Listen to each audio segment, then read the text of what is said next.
Hunters arise. The comic hunter is here.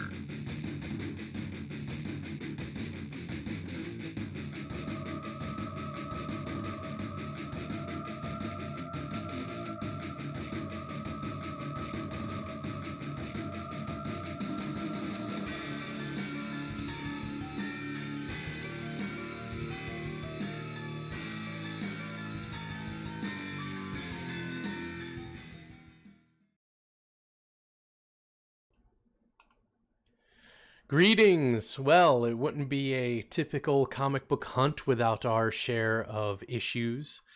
Sorry about that if you got onto the last stream. I'm not sure exactly what happened, but apparently OBS had reset all of my settings and my audio, my mic right here was not set as my default device. I had no audio, no nothing. It was crazy. So welcome to the Comic Book Hunt. I am Ashen, the Comic Book Hunter. I'm happy to have you here today. And now, what I was originally trying to say in my last video. Okay, so YouTube is doing this new COPPA thing, COPPA, where if your content is deemed for children under the age of 13, then you stand a chance of getting a $42,000 fine if your content is marked incorrectly, as for like a general audience. So I'm going to be doing a new thing now, starting off each comic book hunt by saying, indeed, my content is for adults. It is for people that are age 13 and plus, or whatever that age gap is that makes it not children content for like 12-year-olds and, you know, little kids. It's nothing like that. This is talking about comic book reviews, just showing a few pictures, talking about my opinions. I'm a 35-year-old man as of today, yes. Happy birthday to me. So I'm not speaking to the younglings. There. That is my what I'm going to say. To avoid any, hopefully, legal consequences, I do not need any $42,000 fines plunked into my lap just because YouTube or the people behind YouTube have gone insane. Anyway, once again, let's get back on track here. Welcome to the Comic Book Hunt. I'm going to tell you a little bit about my show if you're unfamiliar. What I do here on the Comic Book Hunt is I talk about the comics I picked up from last New Comic Book Day, and I give you a little brief review of each one of them.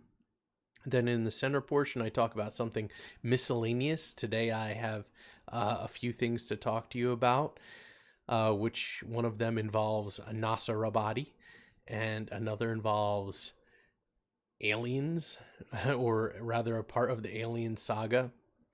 And then the final portion of my show is going to be talking about upcoming comics from next week, what I recommend you pick up. Anyway, I appreciate anyone who stops by. I see I do have a few viewers today, so welcome. I do appreciate anytime anyone comes here, you know, whether it's live or when it's pre-recorded. I, you know, wouldn't be doing this if nobody cared. So I do appreciate all of you watching and coming for some information. Anyway, let's go ahead and get started on this, my 35th of birthdays. So the first comic I have for you this week is Fallen Angels. Yes.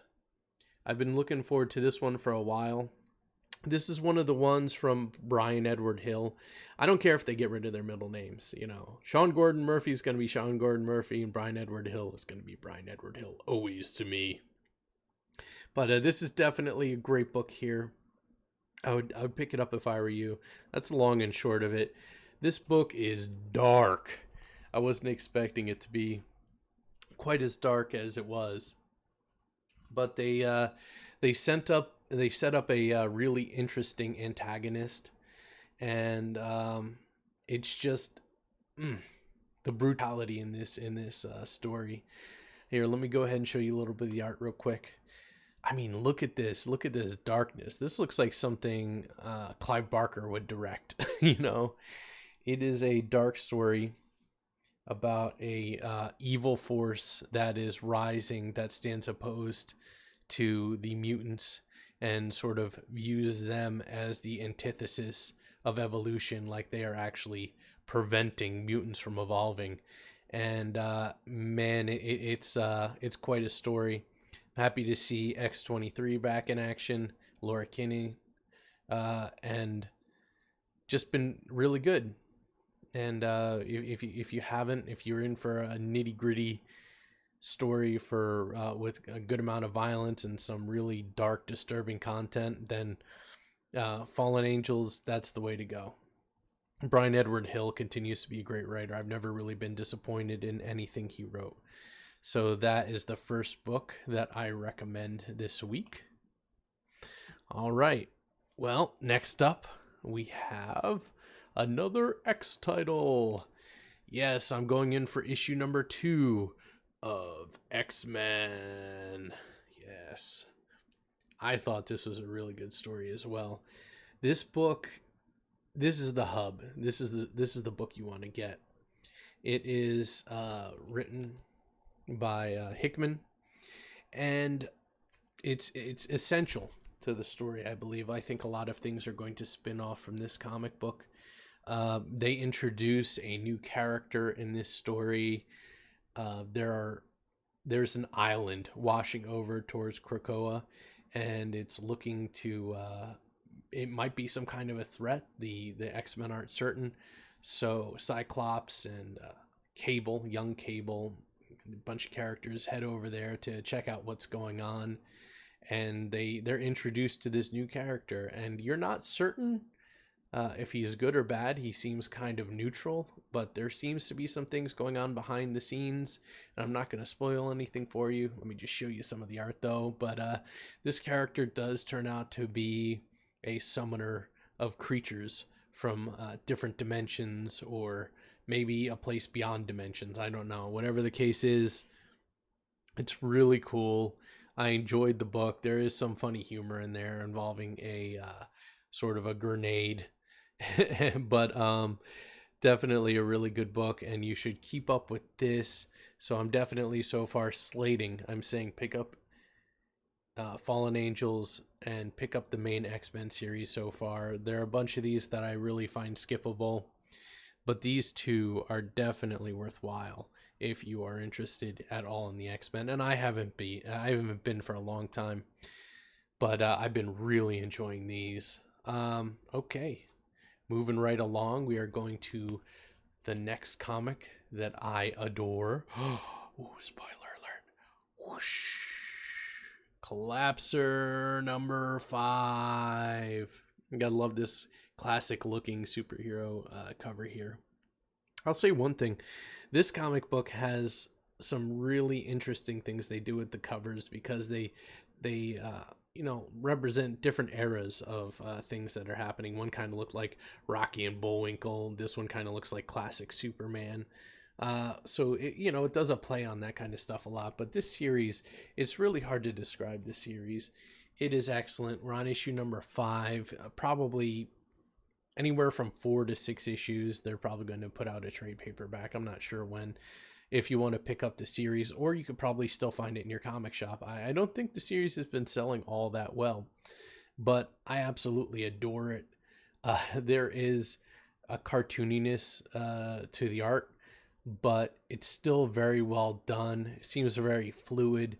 And here, let's show you a little bit. Here you go. You could see that there's some really great detail, but a little bit of cartooniness. But the theme of all of the art fits so well with the theme of what's going on in the story. It's just excellent, and I love this old man character here. He's amazing. But yeah, the collapser here has sort of lost his way and has to find his way back and prove that he can be the hero that people need him to be.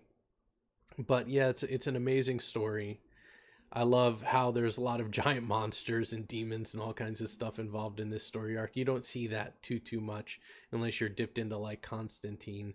But this even has like kaiju level monsters and things. It's just really cool. Definitely a recommend if you're interested in something different. The feel of this is definitely unique, but I'm absolutely loving it. It's a very freeing kind of comic book. It's like nothing else on the market any longer. So definitely check that out if you get the chance. You think I say definitely enough? I've been noticing that. Like sometimes I'll go look back through my videos to make sure the audio quality is good and stuff. I think I say definitely. Definitely. Say it a lot. Sorry about that. I'll definitely try to say it less. Okay. So we move on from there to the next issue. What do we have? Whoa! Family Tree. This one is written by Jeff Lemire. What can I say about this comic? It's a little hard to read in the beginning because a lot of it has to do with just family drama and stuff. But the story really picks up towards the last, I say, third of the book. That's really what got me interested. I'm not fully on board with this issue yet. Let me show you a little bit of the art. As you can see, it's a little bit of a cartoony style. It looks kind of like Hellboy art, in my opinion. Let me see who the artist is real quick. No, it's not the artist from Hellboy. But it's definitely interesting. I think I'm going to go ahead with issue number 2. Jeff Lemire is pretty good at writing some trippy stuff, and this is a story about a family that's on the rocks, and something weird is happening to their daughter. And it has something to do, with the cover, the family tree. I'm not going to spoil too much, but there's some plant-themed things that happen in this, and it is horror. This is a horror book, so you get some things going on along those lines. And I don't want to spoil anything, but the beginning of this book is kind of family drama, and it leads into something that's happening, some kind of mysterious thing that is befalling the daughter in this family. And it seems like the grandfather is cued in because the shit hits the fan when it comes towards the last part of this book, and there's some really crazy happenings that go on. So that's all I'm going to say about that. I'll try out issue number 2, and I'll get back to you about that and see how I feel about it. So that's it. That's all I picked up from last week. And what I'm going to do now is my center portion. I'm going to talk to you about some stuff that came in this week to start with. Nasser sent in Trixie Kane #1. This is book 1 of 2. I do not know if he is going to be doing the second book or not. It is a question because it is a matter of finances and if he feels like he can actually get it crowdfunded successfully or not. But right here, Trixie Kane, I would say this is a pretty good book. I do like the art. I don't feel that it was quite as good as Stardust. I'm not saying that to be mean. It might just be personal preferences because I'm more of a straight horror individual. And Stardust kind of hit that nihilistic feel that I really kind of enjoy in my books. The funny thing is, I went over on Nasser's stream the other day and I was asking him about Stardust and the whole sequence with this like little girl and this alien that are talking. And like, I don't know, I felt like the themes of the story may have fit into the overall narrative of the comic, but I guess I was overestimating. Not to be mean, I guess I was overestimating the amount of depth Nasser had put into the book. But regardless of that, I did enjoy Trixie Kane. You probably won't be. Oh wait, no, Nasser is selling physical copies of this if you want to get it. This book is. Oh, here you go. I want to show you this real quick. Now that I got this turned around, you got some trading cards here. Yeah, I don't know who did them. It doesn't really clearly state on here. This one, I see Ethan's signature. So you got Ethan Van Sciver there. This other one, I just don't even see a signature at all. Maybe, no, I don't know. Sorry. Yeah, I looked on the back of these too. I mean, maybe I'm missing something. I don't know. But yeah, this is I just want to show you here. This is a thick book. I wasn't expecting this much reading. But yeah, it was pretty good. It was definitely worth the money I paid for it. And we got Joey Turnage involved in this. Langley. Is this the same artist from this book? Let me see. Yeah, okay, it's the same artist. The art style is so different between these two books that I really questioned if it was the same artist or not. Oh yeah, well, since I'm talking about the second book here, I also got this in. Whoa! The Stardust second printing, and I had Nasser scribble all over the cover for me. I kept bugging him. I'm like, Nasser, I want the signature on the cover, Nasser. I want it on the cover. So he gave me this big signature. Look at that thing. Yeah, I'm satisfied though. He also did a little doodle on the inside of Blood Reaper for me of the Slender Man. If you want to see that, hop on over to my Twitter account. I did post that, and I showed the inside signature in Blood Reaper. So I was really satisfied with this. I'm happy. I hope that he does go through with another campaign because, I think that he has potential. Well, a lot of potential as a comic book creator, but if he, prefers books, you got to choose what you do, man. It's fine either way, but I like his comics. We're going to hop over here to the center real quick one more time. This is something I picked up on a whim. I missed this when it was going through, but I thought this looked pretty damn cool. Got Aliens 3, but this isn't from the movie. This is made from the script that they were originally going to use for the Alien 3 film, where Newt survived and Ripley survived and Hicks survived and all kinds of stuff like that. Opens up in the space station. Okay, so I gotta move this all the way over here. Wow. But yeah, it's pretty good. I'm not gonna show you too much. So I hate to be a bit critical of it, but I prefer the film. I prefer the film a bit better. I've always liked the third Alien film, and as much as it would be cool if Newt and Hicks and all them survived like they did in this book, I don't know, this book just felt kind of disjointed to me. It felt like kind of it was all over the place. There wasn't enough Ripley in the book for my taste. I don't know. I just wasn't digging it too much. It just felt kind of scattered. Whereas the original film, say what you want about it, I think it had some focus. It had focus to it, a lot more focus than this book did. So anyway, that's all I got to say in the center portion. Now we will be going on to what comics we're going to pick up next week. Yeah. Okay. Sorry if this is running a little long today. I'm gabbing a lot. I'm just really taking my time. It's my birthday, so I'm going to gab. Okay? Okay. We have 2099 Alpha. Now, I've always been a fan of the 2099 universe. I've always enjoyed it. I remember loving Spider-Man 2099 back in the day. Ghost Rider 2099 was so cool. So they seem to be resurrecting this stuff. So I'm looking forward to it. I don't know. Nick Spencer writing this, I believe.